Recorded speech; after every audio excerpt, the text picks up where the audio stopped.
Every morning, just before the sun comes up, a small gray cat walks through the gates of a cemetery on the edge of town. He doesn't wander, he doesn't hunt. He moves in a straight line past hundreds of headstones until he reaches one particular grave. And there, he lies down, on the same patch of earth, above the same man, every single day, for years. The people who live nearby have a name for him now, but almost none of them know how the story really began, or what science would eventually say about it. What you're about to hear is true. It happened in a town smaller than yours to a man more ordinary than anyone you'll ever meet.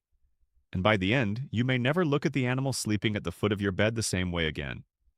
We like to believe that loyalty is a human thing, that love, real love, the kind that survives death, belongs to people and people alone.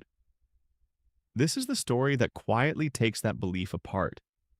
A story about a cat who refused to understand that his owner was gone, who kept an appointment in the cold and the rain and the snow that no one asked him to keep. Stay with me. Because the question at the center of this isn't really about a cat at all. It's about what's happening inside the mind of every animal we've ever loved, and whether they feel the things we've always been afraid to believe they feel. It started on a night in late autumn, 14 years ago.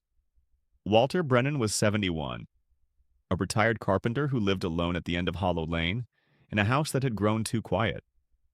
His wife had passed 3 winters before. His children had grown and moved to cities with names he could barely remember. And on that cold, wet night, as the rain came sideways against his windows, Walter heard a sound at his door. A thin, broken little cry.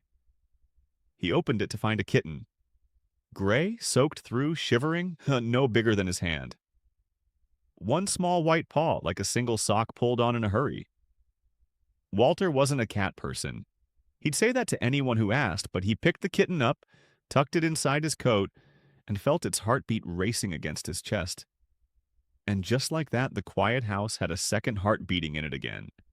He named the cat Tomo. An old word a friend once told him meant companion, and a companion is exactly what Tomo became.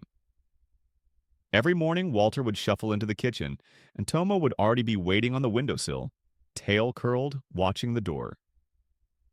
They ate breakfast together, Walter at the table, Tomo on the chair beside him, as if they were 2 old men who had agreed long ago not to talk too much before coffee. In the afternoons, Walter worked in his small garden, and the gray cat followed him down every row, inspecting the tomatoes, supervising the roses. At night, Tomo slept against the curve of Walter's back. The old man often said to the cat, to the empty room, to no one, that he didn't know how he'd lived all those years without him. What grew between them over the next decade was the kind of bond most people never notice in animals because they're not looking for it. Tomo knew Walter's footsteps from across the house. He knew the sound of his pill bottle, the creak of his chair, the particular sigh he made when his knees ached. When Walter was sad, the cat would press himself flat against the old man's chest and stay there, perfectly still, for as long as it took. When Walter laughed, Tomo's ears would turn toward the sound, like flowers turning to light. They were not a man and his pet. They were 2 creatures at the end of their separate roads who had found each other just in time. And neither of them, in all those gentle years, ever imagined a morning where one of them simply would not wake up. The winter Walter turned 85 came early and hard. The cold settled into the old man's bones in a way the doctors didn't like. He moved slower, he slept more. Tomo, now an old cat himself with gray in his whiskers and a stiffness in his step, seemed to understand something the rest of the world hadn't caught up to yet. He stopped chasing the birds at the window. He stopped leaving Walter's side. He would sit on the arm of the old man's chair for hours, watching his face while he dozed, as if he were standing guard over something precious and slipping away.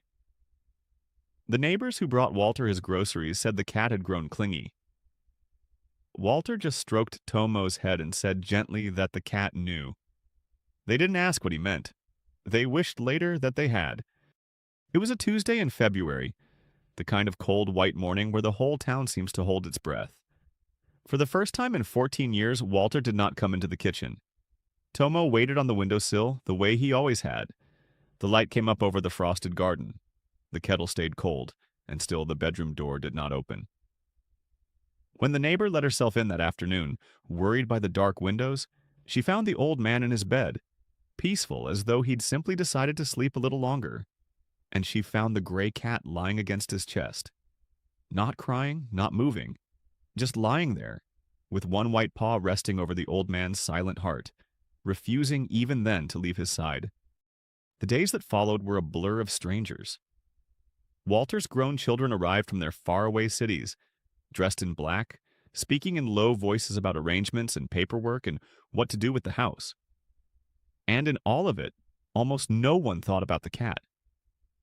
Tomo moved through the rooms like a ghost. He searched. He checked the kitchen chair, the garden, the side of the bed. He sat at the front door for hours, waiting for footsteps that would never come again. He stopped eating. The family, overwhelmed and grieving themselves, decided the old cat would be better off at a shelter across town. They didn't know what else to do. So on the day of the funeral, they closed Tomo in the laundry room, drove to the cemetery to bury their father, and left the gray cat behind, scratching softly at a door that would not open. No one is entirely sure how he got out. Maybe a window left cracked for air. Maybe a door that didn't catch. But when Walter's daughter returned to the empty house that evening, the laundry room was open and the gray cat was gone. She searched the streets in the dark, calling a name she'd only just learned, her voice swallowed by the falling snow. She told herself an old grieving cat could not survive long out there, that the cold or the cars or the coyotes would find him. She drove home the next morning heavy with one more loss layered on top of the one she was already carrying. She had no way of knowing that Tomo was not lost at all. That, in fact, the cat knew exactly where he was going. He had simply gone to find Walter the only way he knew how. Thayasi. The cemetery groundskeeper was a quiet man named Earl who had tended those grounds for 30 years and thought he'd seen everything. 2 mornings after the funeral, walking his rounds in the gray dawn, he saw something on the freshest grave. A small gray shape, curled tightly on the bare, turned earth. He thought at first it was a stray seeking warmth. But when he came closer, the cat lifted his head, looked at him with calm, steady eyes, and did not run. He simply lay back down, on the grave. Over the place where, just 2 days before, Earl had watched a family lower an old carpenter into the ground. The groundskeeper didn't know the cat's name. He didn't know the man's story. But he knew, standing there in the cold, that he was looking at something he did not have the words for. Earl figured the cat would be gone by morning. He wasn't. He was there the next day, and the next, and the one after that. Rain came, and the gray cat pressed himself against the headstone for shelter and stayed. The temperature dropped below freezing, and still, each dawn, there he was, a small living shape against the cold gray stone. Earl started bringing food, a little dish he'd set down a few feet away. The cat would eat, but only after the sun was fully up, as if his duties came first and his hunger second. Then he would return to the grave and settle, facing the headstone, watching the carved letters of a name he could not read but somehow, impossibly, knew. Day after day after day.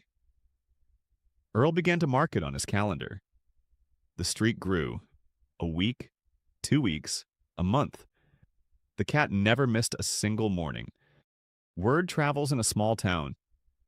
Earl mentioned the cat to a friend, who mentioned it to a neighbor who came to see for herself.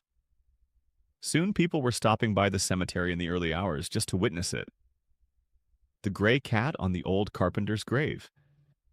They'd stand at a respectful distance, hands in their pockets, breath fogging the air, and they'd go quiet in a way people rarely do. A local woman brought a small blanket and laid it on the grave so the cat would have something soft. Someone else left a tiny bowl. A child asked her mother why the kitty was so sad, and her mother found she had no good answer. Walter Brennan, who had lived the last years of his life almost entirely unseen, had become, in death, the center of the town's quiet attention.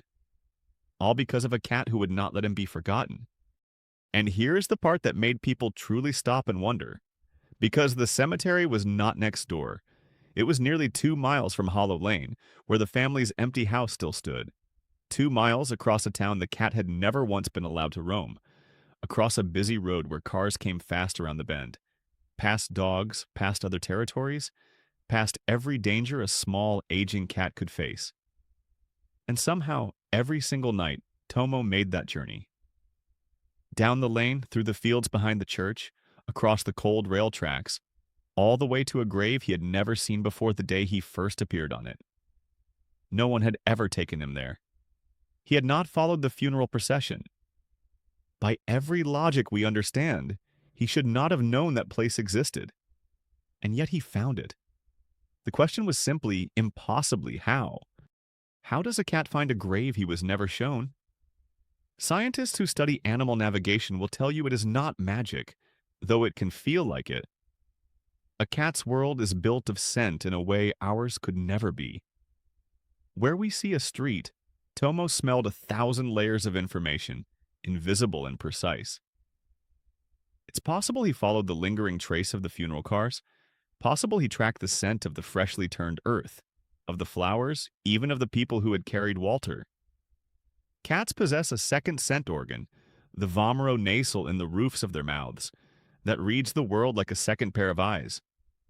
But scent fades. Rain washes it away. And still, weeks later, months later, the cat returned without fail. Which means scent alone cannot explain it. Something else was guiding him back, and that something is where the science becomes the story. Animals carry maps inside them that we are only beginning to understand. Cats have a powerful sense of place, an internal compass tied to landmarks, to magnetic fields, to a memory for location far sharper than our own. We've all heard the impossible stories.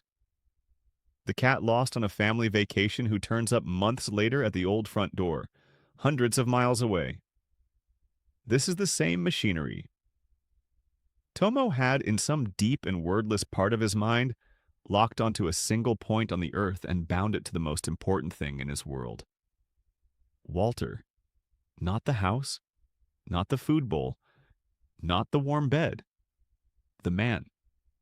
And when the man's scent went still and cold in one specific place in the ground, the cat's entire being reorganized around returning to it. He wasn't visiting a grave. In his mind, he was going back to the only person he had ever loved. Which brings us to the question scientists once refused to even ask.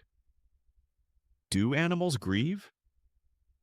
For most of modern history, to suggest that an animal could mourn was considered foolish, sentimental, unserious. Grief, we insisted, required an understanding of death, and surely an animal could not grasp something so abstract. But in the last few decades, that wall has quietly come down. Researchers have documented grief across the animal kingdom, again and again, in forms too consistent to dismiss. Animals who stop eating when a companion dies, who search for them, who return to the place they last saw them, who show every behavioral sign of the thing we, in ourselves, call heartbreak. The science now suggests something that Walter, stroking his cat's head on those last cold evenings, seemed to already know. That the capacity to lose and to mourn what we've lost is far older and far wider than the human heart. Tomo was not alone in this. Once you know what to look for, you find them everywhere. Elephants who return year after year to the bones of their dead, turning the bones over gently with their trunks, standing in silence as if at a graveside of their own. The famous dog in Japan who waited at a train station every evening for 9 years, for an owner who had died at work and would never step off the train again. Crows and magpies who gather around their falling quiet, sometimes laying small twigs and bits of grass beside the body. Dolphins who carry their dead for days, unwilling to let go. These are not stories we invented to comfort ourselves. They are observations recorded by serious people who went looking for the truth and found something tender and astonishing instead. Tomo, the gray cat on the carpenter's grave, was simply one more voice in a chorus we are only now learning to hear.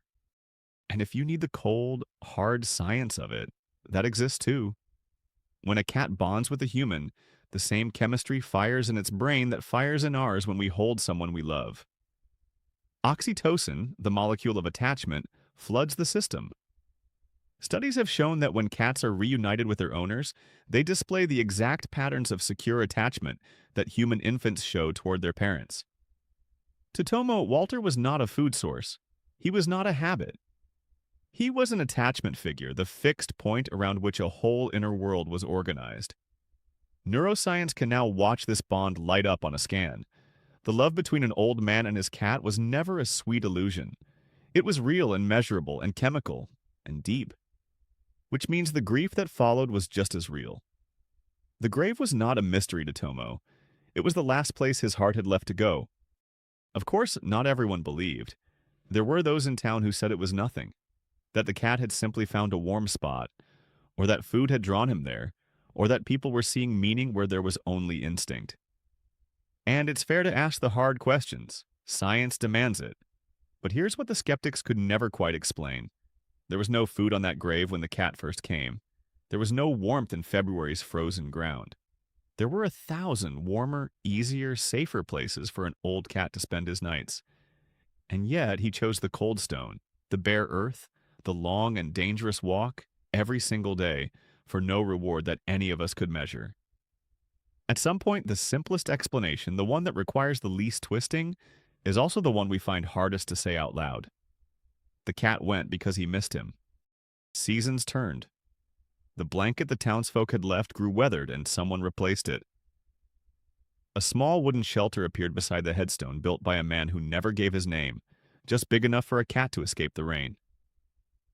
The grass grew back over the grave, green and soft, and Tomo lay on it in the summer and pressed beneath the little roof in the storms. Visitors came and went. Walter's children, when they learned what the cat was doing, drove back to the town in disbelief, stood at their father's grave and wept, not only for the man they had buried, but for the small gray creature they had nearly given away, who had loved him more faithfully than they had known how to. They tried to take Tomo home, more than once. Every time within a day the cat returned to the grave.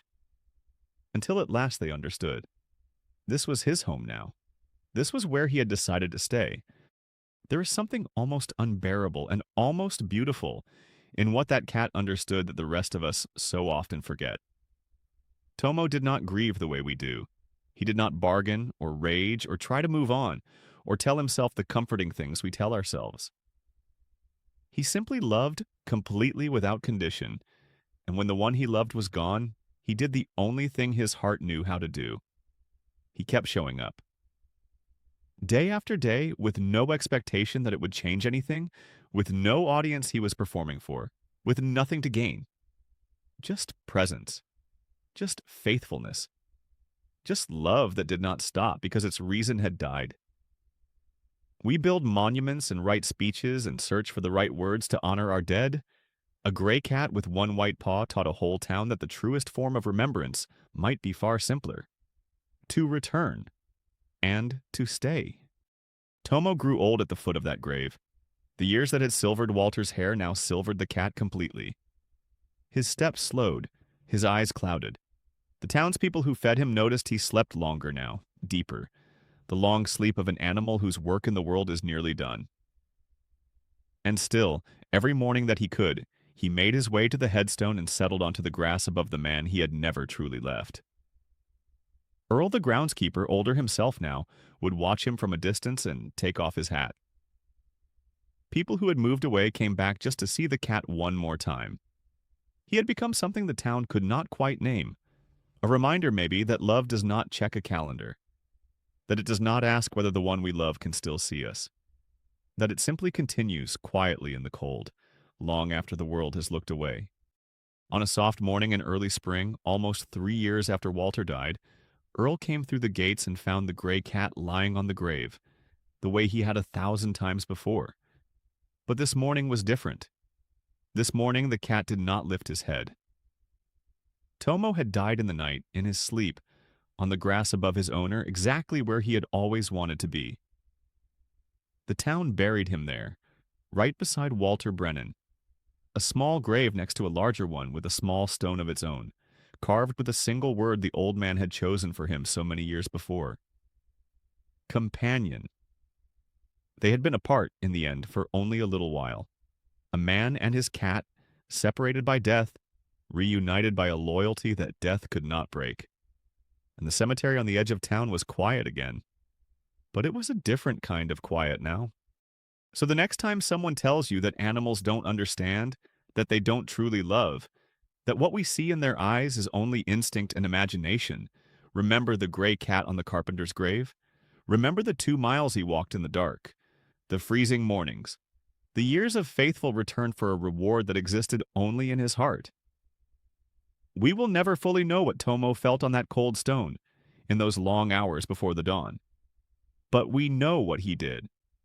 And what he did told the truth that words so often fail to. That love, real love, does not end when the one we love is gone. It simply waits. It keeps showing up. And sometimes, if we are paying attention, it teaches us how to do the same. Thank you for staying until the end. If this story moved you, sit a moment longer with the small, loyal creature in your own home. They love you more than you know.